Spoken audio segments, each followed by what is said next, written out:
mundo. Para esto tenemos a Diego Molano, exministro de Defensa. Él está en directo de nuestro país. Exministro, bienvenido a DNews.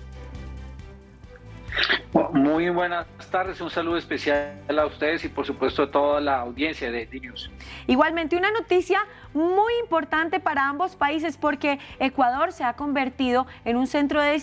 distribución con la colaboración, por supuesto, de Colombia, donde se produce la droga. Y este punto neurálgico de esta frontera es un paso que tiene que ser interrumpido y sobre todo controlado. Por supuesto, y es muy importante que se mantengan y como política de Estado continúen las relaciones militares y policiales entre Ecuador y Colombia en la lucha contra el narcotráfico, sobre todo en la frontera, en departamentos tan complejos como Nariño y Putumayo, que desde el punto de vista de Colombia son hoy donde se concentran los mayores cultivos de coca, y desde donde los grupos armados organizados como las disidencias de las FARC en sus dos vertientes tienen laboratorios, tienen cultivos y buscan sacarlos a través del río Putumayo y también por supuesto con efectos sobre Ecuador. Es muy importante que se mantenga esa relación de lucha contra el narcotráfico, pero especialmente el que se puedan coordinar acciones conjuntas a través de esos mecanismos ya señalados como son las COMBIFROM, en donde hace ya varios años se desarrollan planes conjuntos de seguridad a ambos lados de la frontera. Y tú que estuviste a cargo del Ministerio de Defensa y conoces muy bien de por sí la cartera, ¿hay cosas que se pueden asesorar en el tema del narcotráfico, en particular al Ecuador, que está sufriendo, como yo lo veo, no sé si coincides, es que está pasando un poco lo que vivimos nosotros en los 90, una crecida del narcotráfico? Allá no hay todavía producción, pero el tema de la distribución se ha puesto muy intenso en los últimos meses.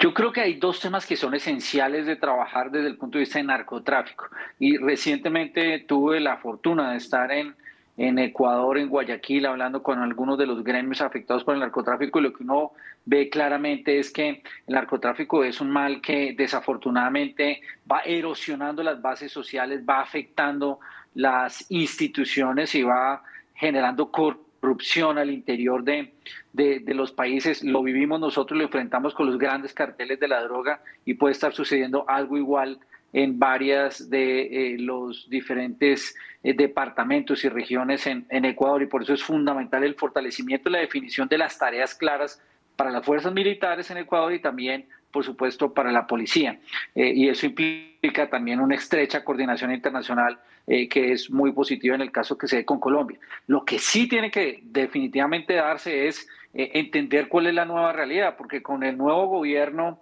del presidente Petro y la apuesta por un proceso de paz total con todos los grupos armados organizados, que implica un cese multilateral de acciones, no se puede permitir entonces que este cese multilateral le permita a los grupos armados como las disidencias de la FARC o a los grupos de narcotráfico que operan en Nariño y en Putumayo que sigan con su negocio de narcotráfico, porque han cesado o se limitan las operaciones de las fuerzas militares colombianas contra estos grupos de narcotraficantes, o que decisiones como las de no hacer erradicación o permitir cultivos de coca en pequeños predios locales, pues lo que inunde de coca no solo es a Colombia, sino también tenga efectos sobre Ecuador, y ese es un tema que seguramente tendrán que discutir a fondo entre los ministerios de defensa y las fuerzas militares de cada país. Y para mí esto tendría que ser altamente analizado no solamente por Colombia y por Ecuador, tendría que ser puesto sobre la mesa absolutamente, y me gustaría que en el marco de esta respuesta, donde hay tantas aristas de esta noticia tan delicadas para analizar, le contáramos a la audiencia por qué esa zona de nuestro país, específicamente el Catatumbo y la frontera con Ecuador, es tan caliente, como decimos en la jerga local. Por tres razones fundamentales. En primer lugar, en Nariño, pues desafortunadamente comenzaron a crecer los cultivos ilícitos por la presencia de las disidencias de las FARC, y luego hace un año largo, dos decisiones judiciales especialmente frenaron la aspersión aérea y también frenaron la erradicación manual, lo que implica que en este último periodo de tiempo han crecido de manera sustancial los cultivos ilícitos y por supuesto los laboratorios, decisiones judiciales que afectaron la capacidad de las fuerzas militares de hacer erradicación y especialmente de la policía. Por eso tiene un efecto. Y en segundo lugar, porque el segundo departamento donde más ha crecido es en el caso del Putumayo, y en el caso del Putumayo las disidencias de las FARC han desarrollado una acción de búsqueda de control territorial manejando el río Putumayo para sacar esa coca vía el río Putumayo hacia Brasil, y se cruzan del otro lado de la frontera hacia Ecuador, donde por supuesto con la combinación de esfuerzos busca combatírseles ampliamente. Pero estos dos departamentos concentran un número importante de coca y de cultivos y de laboratorios, y la presencia de este grupo armado ilegal, que por supuesto hoy con las expectativas de una paz total, pues sienten que ellos pueden desarrollar sus acciones con tranquilidad en esos departamentos porque no va a haber operaciones contra ellos, y ese es tal vez el hecho de que podría incrementar el nivel de violencia en esa zona de frontera. Y es que aquí hay también un punto delicado y es, bueno, el proyecto de la paz total con grupos armados al margen de la ley, pero estamos dejando por fuera todo no sé cómo bautizarlo, el gremio y el sector del narcotráfico que no pertenece a un grupo insurgente, y ese es el problema que ha tenido históricamente Colombia. Ni siquiera son los grupos al margen de la ley, es el narcotráfico, que además se concentra en esta zona. Como ministro de Defensa, ¿cuál sería el consejo que le das al ministro actual para que luche contra este tema, especialmente en la frontera con Ecuador?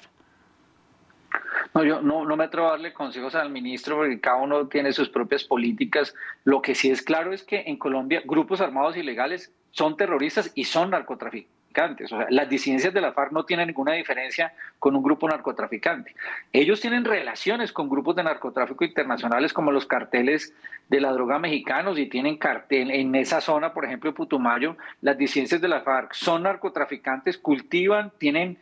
rutas, además tienen laboratorios y tienen nexos con los grupos de narcotráfico brasileños como el Comando Bermejo o el Comando Rojo, y eso tiene pues delitos transnacionales, pero son narcotraficantes, tanto las disidencias de la FARC como los grupos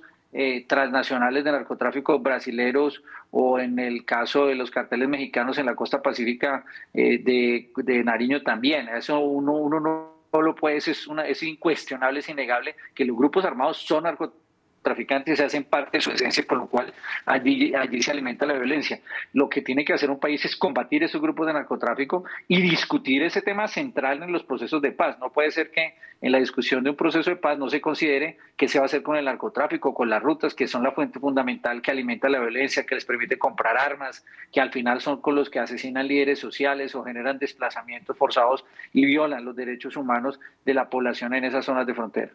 Muchísimas gracias, Diego Molano, exministro de Defensa de Colombia. Aparte, feliz año, que pases un muy feliz año. Ya faltan 2 días, época de balances. Así es, muy feliz año, todo lo mejor para ti, por supuesto, y para todos los colombianos, los ecuatorianos y todos los latinoamericanos que están hoy conectados en este programa. Muy feliz año a todos, todo lo mejor para el 2023.